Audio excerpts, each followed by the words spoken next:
kum zabi som pariat na lai vel khan English mi parau pui deuh mai hioma ama chu English clergy kan ti angania pastor ania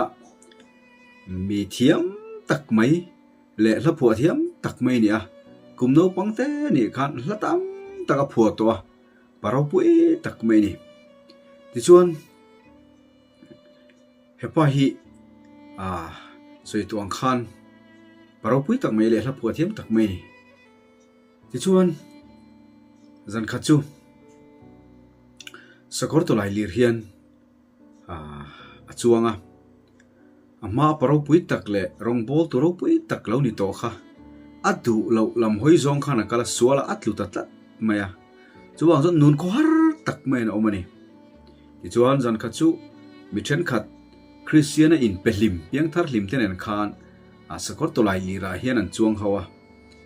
ti chuan sakor to lai lira achuan pui chuanin hla pakhat moi deuh mai hi alo ena lo sapa boka lo share mal maya chu hla chu Christian labu ate Adventist labu ate kan labu charchim nala om khania Malsawm tin reng hnar lo kala fak thin lung min rem tiro iza ngai na luang zel zara fak iwa tul em ve o ti kha ani helai ke poka du em maya zai hroi tu kan hi chon helai ka thlang ve deuh nge zela Malsawm tin reng hnar lo kala fak thin lung min rem tiro ti te lalpa i khong ina batu ka van ni em ni tin hian tu tin ka thin lung bo mang chu hlung lak khong ai hrui chuan ti te amoi athu ki amoi ka ti box sia helap pu tu hi tu dang ni lavin nechina mi pakhat kan soita Robert Robinson hi ni ti chuan kha sakor to lai li chuan pui paina hlamoi tak mai alo ziak lai le an salai mu khan amoi iwati om ve atia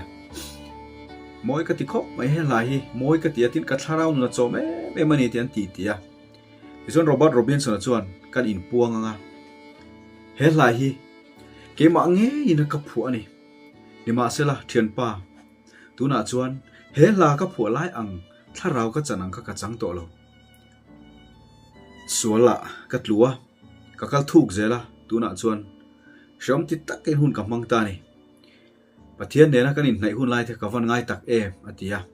ma se tu na so ka tan kir le nge na om to si lo ati sakol to lai lira chuan pui pa chuan nui var chung hian thian pa i phio la po i thiamin i pho moi hle mai ni ma sel hei hi i khelo ani i hla i pho achang khatna tlar thumna khan thil poi mo te mei i lo ziaka streams of mercy never failing kan mi zo tong a chuan iza ngai na luang zel zara fakiwa tul mvo tin aron le dani streams of mercy never failing pathian za ngai na hi a luang renga a top ve ngai lawa a fail ve ngai lo ni hei nge hi nang pon ilo mu lok to khane engtin nge sete na hian abum le thei cho pathian khong ai hi mo akang ngai lova atop ngai lova i hla phuwa nge a po hen chiang takin chu izia ka nang po tuna hian arong ilo bol thin i pathian ne na chon i kir le thei sin a mercy a za ngai na a grace ate kha akang ngai lo ni i sual te ngai dam tur hian kan pathian a in pe reng ani tuna hian i du pho chuan Krista ne na i kir le thei ni i tong try du nang miang atia chuwang chuan an tong try dun ta khamizan khan pastor hial ponia rong bola pensan tu Robert Robinson khan annun chu Christian ne na alan ki le ta ni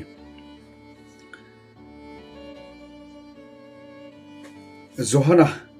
le khathon pakhat na bung khat chang riat le chang ko khan he ti hian alo ziaka sual ka nei lo kan ti chuan mani le mani kan in buma thu tak ke mani om lo ni kan sual te thupa kan choi chuan kan sual te ngai dam tur le kan fel lo na zong kleng fai turin ama chu arin omin a felani setanan mishing te min bum na tam ber chu pathian ngai dam na a grace a mercy te chang tur hian isual lu tuk to kirle theini to lo ti ni nima sela pathian mangai na Malsawm tin reng hnar lo kala ti hla phu tu Robert Robinson na a thei ngil ta kha enge ga streams of mercy never failing a khong ina lui pui hi luang kang ve ngai lo kha kha hla phu tu nge po khan hla phu to ma sa lo thei ngila a chan chu sual setan hai asual ema he streams of mercy pathian khong ina lui pui hi kang chat thin ang min zir tir min hria tir tum tlat mai ni lima sela kan pathian hian Bible chiang ta kan mu chu kan sual te ngai dam tu le kan fel lo na zong zong tleng fai turin ani chu engtik lai point a in pe reng ani ti Bible atanga chiang ta kan mu chu ni tuna khan idin mun ka khelawa pathian chuan a hre chiang em che ni mithan khat ka tu soi ngai thla tu thei Christian hena kir le kan hre thin dro ka thil sual ti to te kha kalau ui re to na te son kalau thak to na te dam doi kalau khoi to na te tual kalau tha to na te ka ei ruk to zong zong te kha isual chu na deng ton dot che kal san i hre thin ani tro kal san i har sa thin ani tro ma se kan pathian chuan isual te kha ngai dam turin ka in pe renga sin ti Bible kal tang hian chiang takin min lo hrilani chuwang chuan Robert Robinson ang khan lo thengil to in local san to in pathian zang ai nei lo khran san to mala idu phot chuan tuna hian Christian hena chuan ikir le theisin lalpan akal san lowang che a hoi san lowang che a hmangai na kang ngai lo chuan engtik lai point a tuam reng cha chu hmangai na kang ve ngai lo chu he khovel ral ma chuan om dona nangma i beidon ma chuan kan pathian hi a beidong don lo ni ho Christian hena hian ikir le tengu setana bum na nuai le setana ra be na setana shui shuala a phuar be na tang hian ho ital chuakila Christa chu ipan le tengu Malsawm tin reng hnar lo kala fak thin lung min rem tiro Malsawm tin reng hnar chu Christa kan pathian ani ani chuan fak thin lung a pe cha a za ngena luang reng kang ve ngai lo chuan a chen chil reng cha Christa faktur hian ama pui kan mamo a pui na hi di lang che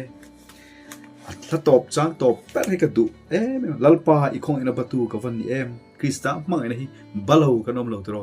ma se chu mang ina batu chun min thin le ta tum lo mang ina batu kan nia kan ti the sang be chu a nen lam kan pan le hi ni Christa hi mo chandam na chang tur hian ala ka ibat to zong zong kha irul zo seng chung lawang anina du per chu a hne na ikir le khani ho Christian hne na hian kir le ila lalpa hne na ta wak bo thin ang chung kal san thin hian tuna ka thinlung ka lan che lalpa itan mang che ateng hian lalpa man turin kan thinlung te ho Christian hne na ikir le te hu lalpa chuan alo kuang ko chenga isual zong te ngai damin alo the ngil don sia kan pathiani avan thra em tro Malsawm tin reng hnar lo kala fak thin lung chi min rem tirang che alpan Malsawm fek chilo se amen